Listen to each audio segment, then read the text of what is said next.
Buen día a todos, familia. Espero se encuentren muy bien el día de hoy y siempre.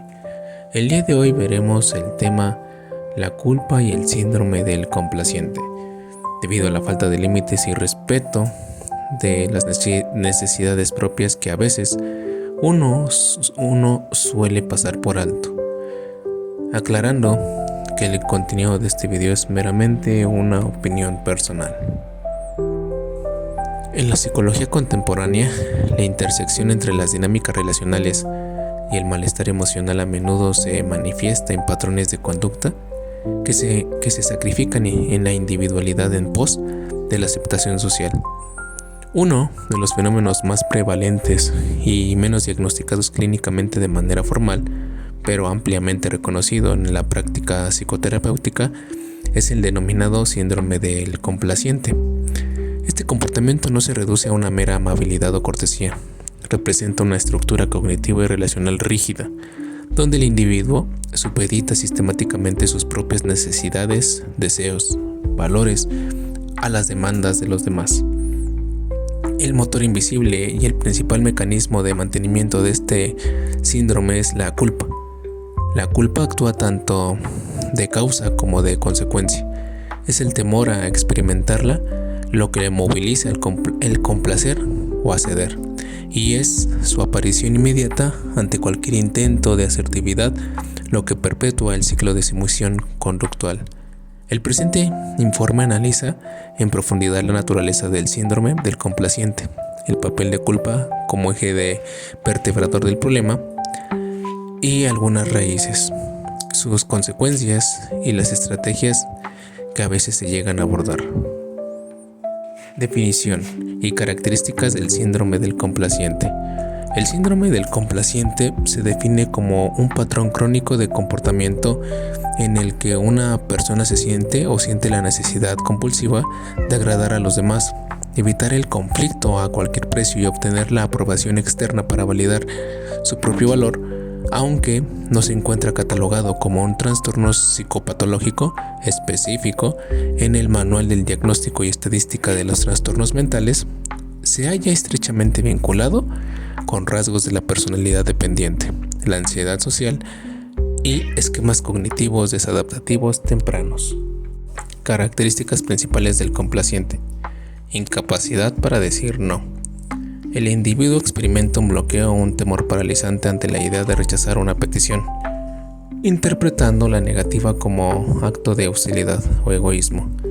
Hipervigilancia interpersonal. Existe una atención desmesurada a las señales no verbales, estados de ánimo y reacciones de los demás para anticiparse a cualquier signo de desaprobación o molestia. Asunción de responsabilidades ajenas. El complaciente se siente responsable de la felicidad, el bienestar y las emociones de quienes le rodean, asumiendo cargas que no le corresponden. Disolución de límites personales. Las fronteras entre el yo y el otro se vuelven difusas. El individuo suele perder la noción de sus propios deseos, adoptando las opiniones y preferencias del grupo o de la figura de autoridad. Sobreadaptación y camaleonismo. Modificación del discurso, la estética o los valores personales según el entorno relacional del momento, con el fin de garantizar la pertenencia y evitar el rechazo. La anatomía de la culpa en la complacencia. Para comprender la rigidez del síndrome es imperativo diseccionar la emoción de la culpa. Desde una perspectiva psicológica, la culpa es una emoción secundaria o social que surge cuando un individuo evalúa sus acciones o la omisión de las mismas, como una violación a su propio código moral o a las normas del grupo de referencia. Sin embargo, el síndrome del complaciente, la culpa, sufre una distorsión patológica, dividiéndose en dos tipologías principales: culpa real contra culpa neurótica. La psicología clínica distingue entre la culpa adaptativa o real y la culpa neurótica o disfuncional. En el tipo de culpa adaptativa o real, es cuando surge una transgresión real y objetiva hacia los derechos o el bienestar de otra persona. ¿Qué función o efecto tiene? Es promover la reparación del daño y la empatía y la restauración del tejido social. En cuanto a la culpa neurótica, su descripción es que aparece de forma desproporcionada ante faltas imaginarias o el simple hecho de priorizar las necesidades propias. La función es paralizar al individuo, destruye la autoestima y fomenta la sumisión. Es el núcleo del complaciente. El complaciente opera bajo el yugo de la culpa neurótica. Para este perfil, establecer un límite como rechazar una invitación cuando se está exhausto o expresar un desacuerdo se procesa cognitivamente de la manera que si se hubiera cometido una agresión deliberada contra el otro. La mente del complaciente equiparará el autocuidado con la crueldad. Raíces psicológicas y orígenes del problema. El desarrollo de esta estructura de personalidad no ocurre en el vacío. Responde a ideologías multifactoriales arraigadas principalmente en las experiencias tempranas del desarrollo y en la socialización diferenciada. Estilos de apego y dinámicas familiares tempranas. Desde el marco de la teoría del apego de John Bowlby, el síndrome del complaciente se asocia frecuentemente con un apego ansioso ambivalente o un apego inseguro evitativo. En la infancia, estos individuos a menudo experimentaron un amor condicional por parte de sus cuidadores principales.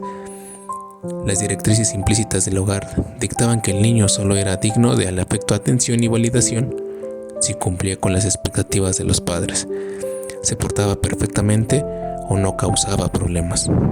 En contextos familiares disfuncionales, como hogares como padres narcisistas, alcohólicos o crónicamente enfermos, el niño se ve obligado a asumir el rol del cuidador o mediador, fenómeno conocido como parentificación.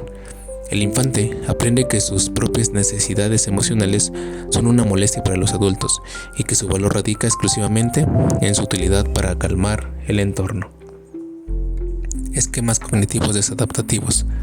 Siguiendo la terapia cognitiva, el complaciente suele presentar 3 esquemas. El esquema de la subyugación, entre el control a los demás debido a una sensación de coerción con el fin de evitar la ira o el abandono. Esquema de autosacrificio, enfoque voluntario y excesivo en la satisfacción de las necesidades ajenas a expensas de la propia gratificación, motivado por la sensibilidad en el sufrimiento de los demás o por la evitación de la culpa.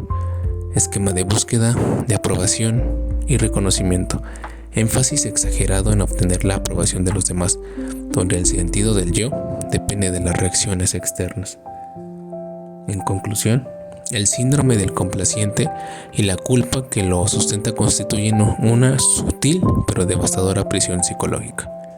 Lo que externamente se alaba como una disposición bondadosa y altruista, a menudo oculta un profundo miedo al rechazo, un autoconcepto fragilizado y una historia de invalidación emocional.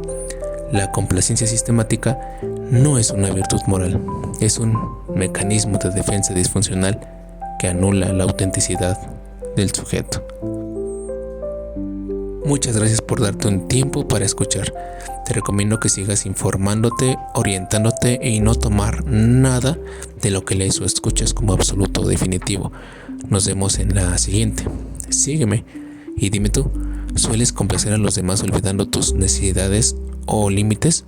¿O aplicas tus límites para no dejarte de lado? Te leo en los comentarios y paz.